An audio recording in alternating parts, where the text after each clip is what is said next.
कम पैसे में काम करो, ये साहब तो 2 मज़दूरों के पीछे 100 रुपए ज़्यादा देता है। तो ये मज़दूर मुझे चाहने लगे और ये काम जब हमने पहले पूरा किया, पर फिर लातूर में भूकंप आया और गेम्स की तारीख आगे कर दी गई। उसी दरमियान फ्लोरिंग का काम करते हुए हमने कभी उसकी लेवल चेक नहीं की थी। फ्लोरिंग बनी तो अच्छी थी, पर उसकी लेवल चेक नहीं की गई थी क्योंकि काम जल्द से जल्द ख़त्म करना था और इसके लिए वक्त नहीं था। उसके कुछ दिनों बाद बारिश शुरू हुई और उस वजह से पानी भर गया और उन्होंने मुझसे कहा, हम आपका 1 लाख रुपए का पेमेंट तो रिलीज कर रहे हैं, पर आगे का रोक रहे हैं क्योंकि जब तक ये लेवल करेक्शन नहीं होता तब तक हम आपको पैसे नहीं दे सकते। तो उस वक्त जो मेरे सब सहकारी थे, फिर वो मजदूर हो या बाकी सब लोग हो, उन्होंने मुझसे कहा कि साहब आप बिल्कुल भी चिंता मत कीजिए, हम वो काम पूरा करेंगे। मेरी तो हालत खराब थी। मैं सुबह 7 बजे स्टेडियम पहुंच जाता और रात को 1 बजे घर। मेरी मदद करने के लिए कोई नहीं था और मेरे मामा और बाकी सब लोग माँ को कोसने लगे। ये फिजूल के झमेले में पड़ने के लिए उसे किसने कहा, ये काम उठाने के लिए किसने बोला, अब घर बेचने की नौबत आ गई है, फलाना ढिमकाना। पर उस वक्त मजदूरों ने साथ निभाया। उन्होंने कहा साहब चिंता मत कीजिए। फिर वो कहीं से ईंटें, कहीं से रेत, कहीं से सीमेंट, ये सब वो रात को ले आते और रख देते। नीचे सीमेंट की गोनी बिछाते और उसके ऊपर ईंट और रेत और ये सब तैयारी करने के बाद जब सुबह हम वहाँ पहुँचते तो पहले पानी मिलाते और लेवलिंग का काम शुरू। तो ऐसा करते करते काम पूरा हो गया। इन लोगों ने मुझसे कहा साहब आप चिंता मत कीजिए, आप जैसा साहब हमने आज तक नहीं देखा जो हमारा इतना ख्याल रखता हो, और काम की चिंता आप मत कीजिए, वो सब हम पर छोड़ दीजिए। वैसे देखा जाए तो पहला काम करने में हमें 12 दिन ही लगे थे, लेकिन रिपेयर करने में 2.5 महीने लग गए। और रिपेयर का काम जब पूरी तरह से खत्म हुआ तो उसके बाद ही पैसे मिले, और तो भी 60-70 हजार का प्रॉफिट तो हो ही गया। कामगारों को भी मैंने बोनस दिया। 6-7 साल पहले तक मेरा उनके घर आना जाना होता। वो शंकर महाराज झोपड़पट्टी के यहाँ पे रहते और उनका भी नाम गायकवाड़ है। हम एक दूसरे के घर आते जाते रहते, मिलना जुलना होता। काफी अच्छे रिलेशंस थे, लेकिन हाल ही में हम कुछ संपर्क में नहीं हैं। लेकिन उनका काफी सपोर्ट मिला और मैं उनका आभारी हूँ। मेरी फर्स्ट सेमेस्टर की एग्जाम आ चुकी थी, लेकिन मैं वो दे नहीं पाया। इस सारे काम के सिलसिले में जेब में तो 1 रुपया भी नहीं था। ईंट, रेत, सीमेंट के कॉन्ट्रैक्टर सब घर पे आने लगे और पैसे मांगने लगे। मैं बहुत ही परेशान था। ये पूरा काम फिर से करने के बावजूद मुझे उसमें लगभग 60-70 हजार का प्रॉफिट हुआ।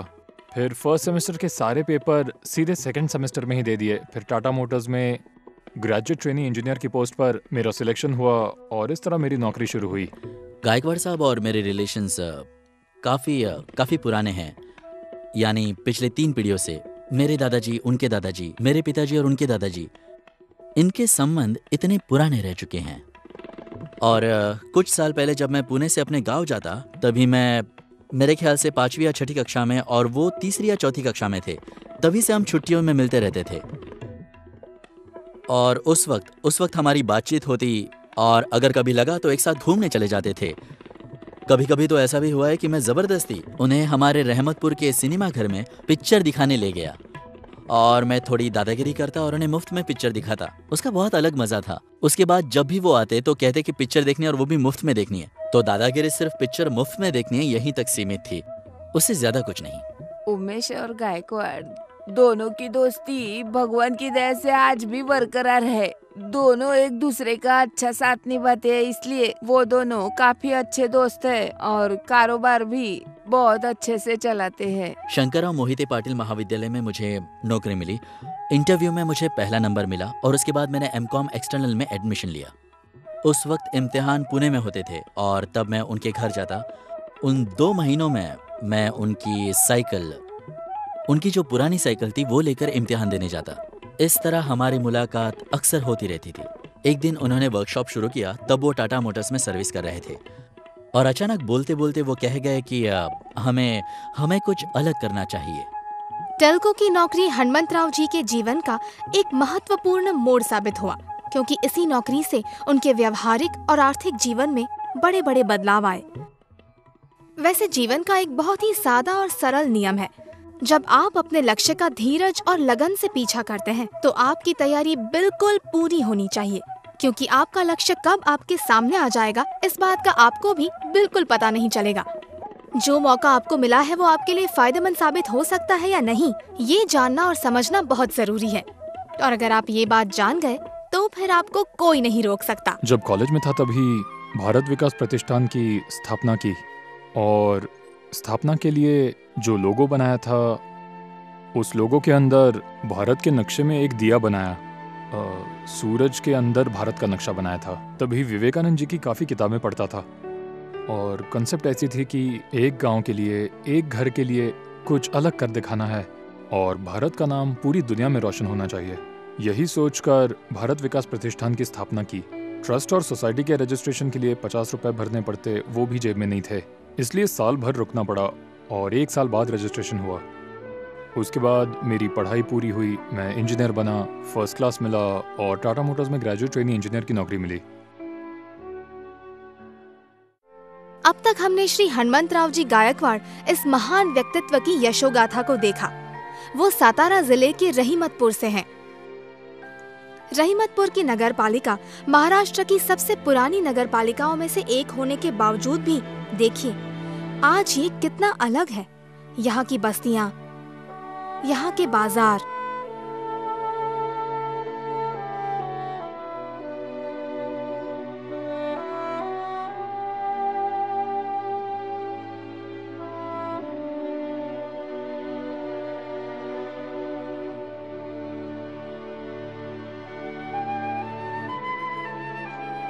जरा यहाँ के रेलवे स्टेशन को देखिए और सोचिए कि 30 साल पहले यहाँ कैसे हालात होंगे।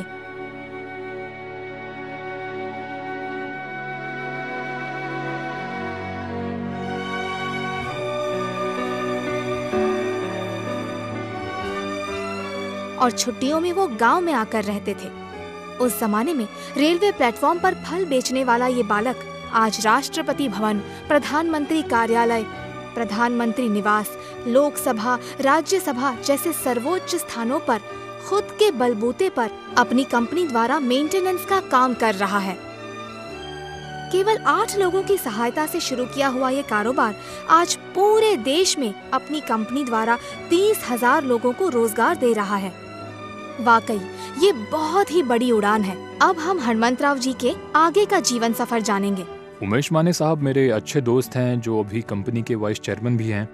ये एक बैंक में बैंक मैनेजर थे। उनसे मैंने जाकर तभी कहा कि उमेश राव हमें काम मिल सकता है। उन्होंने पूछा किस तरह का काम। मैंने कहा हाउसकीपिंग का काम मिल सकता है जिससे गांव के लोगों को रोजगार मिलेगा।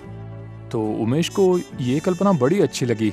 गुरुवार के दिन मुझे छुट्टी थी और हमारी सुबह बात हुई और शाम को वो मुझसे मिलने आए और मुझसे कहा कि आज मैंने इस्तीफा दे दिया।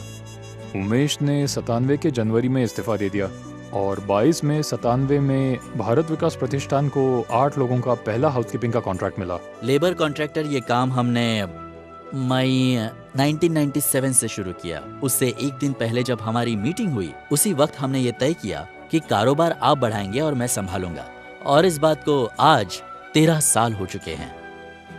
हमने कारोबार कितना बढ़ाया है इसके बारे में नहीं सोचा, लेकिन जो भी हमारे हाथ में आया, जो भी जिम्मेदारी हमारी ओर आई, उसे हमने बखूबी निभाया है और इसी तरह जिम्मेदारियां संभालते संभालते हमारा कारोबार बढ़ता चला गया। पहले महीने में हमारा बिल हुआ 12,009 रुपये और दूसरे महीने में हुआ था 56,000 और तभी ऐसा तय हुआ कि मैं काम लाऊंगा, फाइनेंशियल मैनेजमेंट मैं देखूंगा और उमेश लेबर मैनेजमेंट देखेंगे, काम की क्वालिटी संभालेंगे। और उमेश की मेहनत की वजह से हमारे पहले साल का टर्नओवर था 8 लाख रुपए। उमेश की बढ़िया लीडरशिप और लोगों को सही दिशा दिखाने की क्षमता, इससे बीवीजी बढ़ने लगा। मैं स्ट्रैटेजिक प्लानिंग कर रहा था। पहले साल 8 लाख का टर्नओवर हुआ और दूसरे साल सीधे 50 लाख का टर्नओवर। 1998-99 में 50 लाख का टर्नओवर और उसके अगले साल सीधे 70-80 लाख का। सन 1999 के नवंबर में हमारी शादी हुई। गायकवाड़ साहब ने ये तय किया कि अब नौकरी छोड़कर पूरा वक्त व्यवसाय के प्रति समर्पित करेंगे। सब थोड़े असमंजस में पड़ गए। उन्होंने मुझसे भी पूछा, मैं नौकरी छोड़ रहा हूँ, तुम्हारी क्या राय है? पर मुझे उन पर पूरा भरोसा था।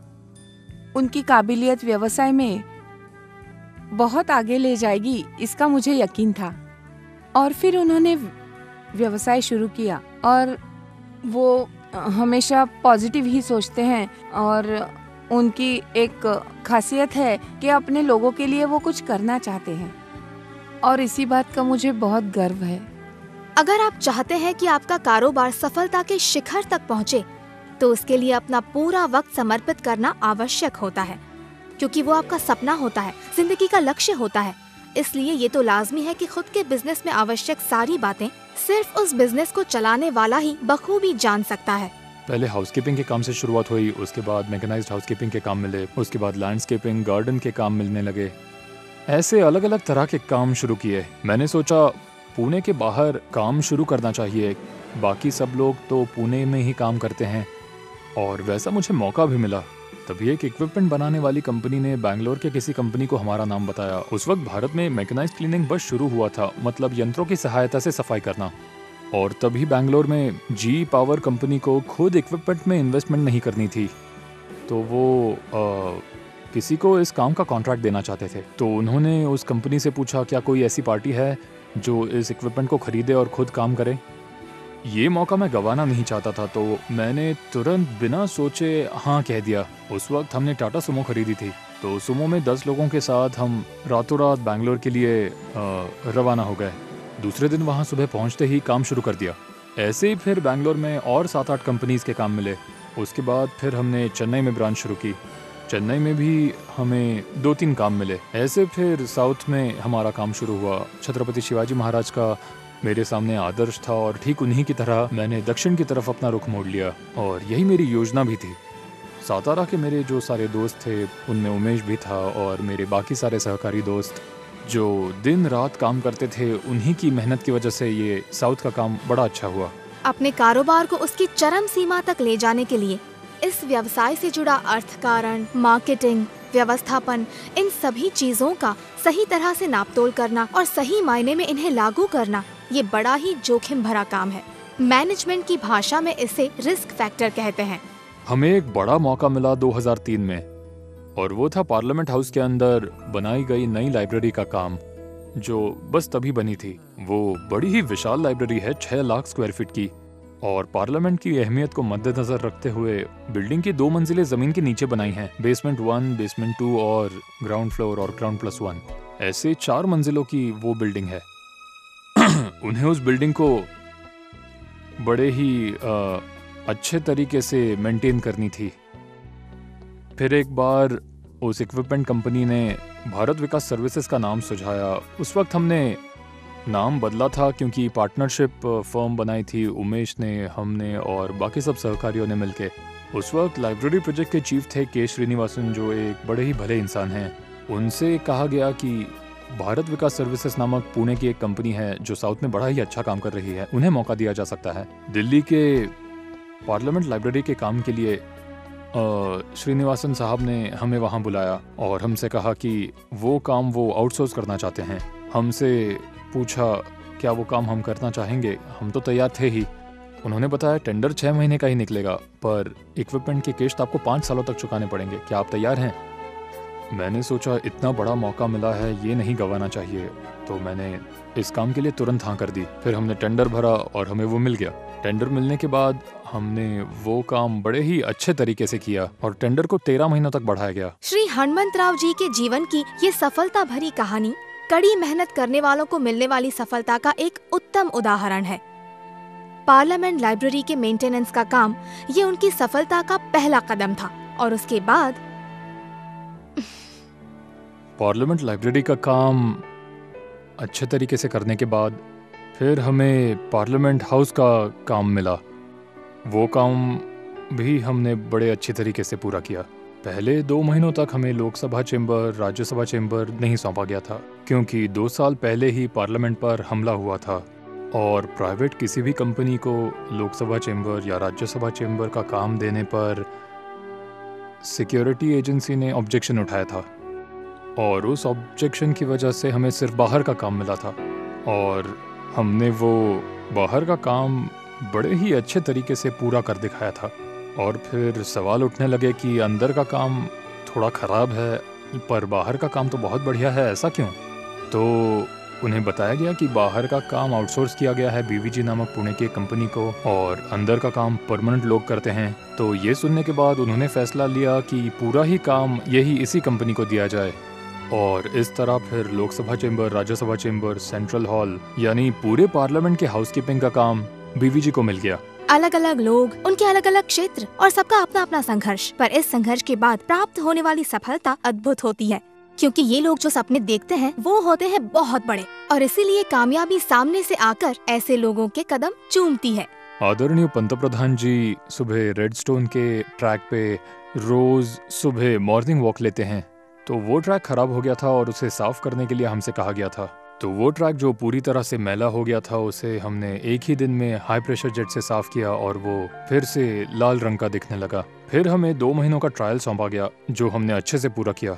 स्पेशल प्रोटेक्शन ग्रुप जो प्राइम मिनिस्टर की प्रोटेक्शन के लिए होता है, उन्होंने ऑब्जेक्शन लिया था कि किसी प्राइवेट पार्टी को प्राइम मिनिस्टर के घर में या ऑफिस में ट्रायल की परमिशन कैसे दे सकते हैं। पर तब उन्हें बताया गया कि ये जो कंपनी है वो लोकसभा और पार्लियामेंट की लाइब्रेरी का काम अच्छे तरीके से कर रही है और उनकी काफ़ी क्रेडिबिलिटी है क्योंकि उनका काम अच्छा होता है और इन्हें काम दिया जा सकता है। तो बड़ी चर्चा के बाद उन्होंने हमें वो काम दिया। उसके बाद हमें आदरणीय श्री राष्ट्रपति जी के घर का काम मिला। जिस वक्त अब्दुल कलाम साहब राष्ट्रपति थे उस वक्त हमारी ट्रायल हुई और उस वक्त भी वही प्रोसेस फॉलो की गई। उसके बाद हमें मिनिस्टर ऑफ एक्सटर्नल अफेयर से काम मिला।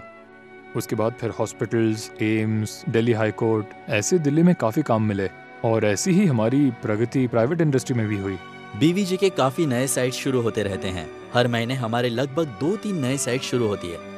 हम भारत के 12 राज्यों में कार्यरत हैं और किसी भी राज्य के कोई भी साइट पर हमारी मैन पावर हमेशा तैयार रहती है। लोगों को डर रहता है कि इतनी सारी मैन पावर कहाँ से जुटाएंगे, लेकिन जिस एरिया में हमें लगता है अच्छा पोटेंशियल है और जहाँ कारोबार बढ़ने के आसार है, वहाँ हम पहले ही मैन पावर का इंतजाम करते हैं। और ये जो मैन पावर है हम अपने महाराष्ट्र से जुटाते हैं, कुछ ऐसे लोगों को चुनकर जिन पर हम पूरा भरोसा कर सकते हैं। ये लोग बीवीजी के लिए अपना पूरा योगदान देने के लिए तैयार रहते हैं और ऐसी मैन पावर हमारे पास हमेशा मौजूद रहती है। और पूरे भारत में करीब 14-15 हजार कर्मचारी होने के बावजूद उनकी यूनियन नहीं है और आगे भी होने की